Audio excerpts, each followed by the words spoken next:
The Crooked Epic, 1, Innn, 1, The Inn of Maniacal Madness, 12, Christopher, The Innn 12a, 1. It became so difficult for people to survive for so long after their minds had been allowed to corrupt themselves that it began to destroy people's souls who were alive. They spoke in cloven languages too old to comprehend for their contemporaries and drove each other insane. At the same time, their battered bodies became mutated into the shapes of demonic entities within maddened minds. Men would force themselves to institute horrific survival tactics before they were soon ushered away by those who would remain calmly strong enough to force their nonsensical lives to become more controllable. Our eternal demons gave no forgiveness.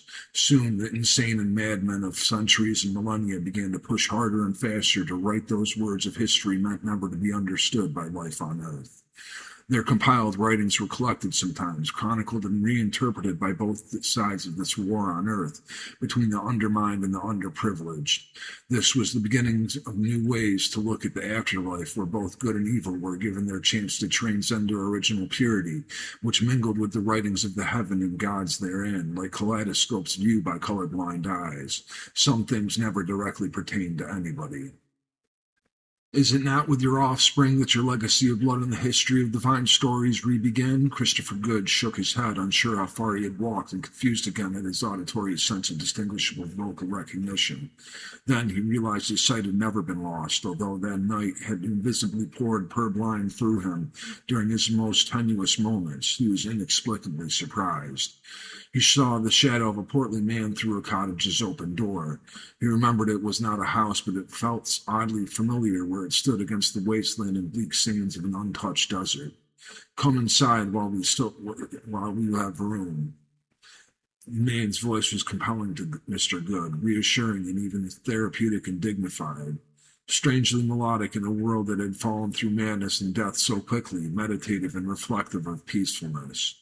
Christopher walked to the door, and the man moved aside to allow him quick entry while holding the door, which was nearly entirely torn off the hanging hinges and tattered walls of unspoken catastrophes, restricted forces.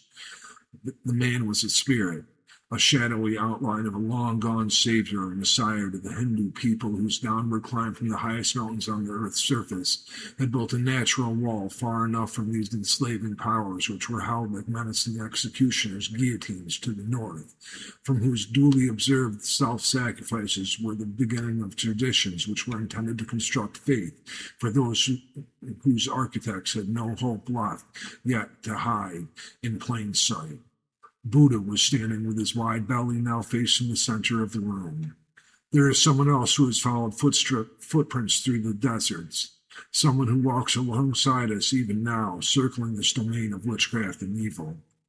Mr. Good's eyes danced in spirals at the sound of such beautiful tones, and he began to back up, which would have led to his falling into the deep hole within this cabin.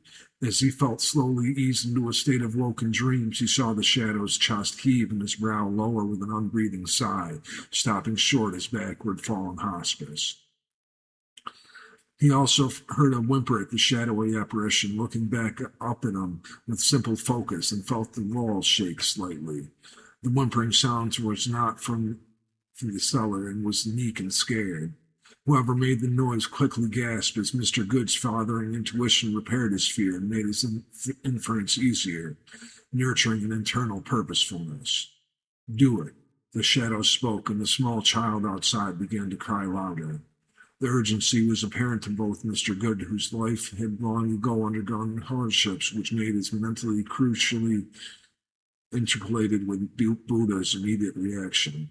Together they said in unison the second time, "Do it." Buddha disappeared, almost too ashamed to smile reciprocally.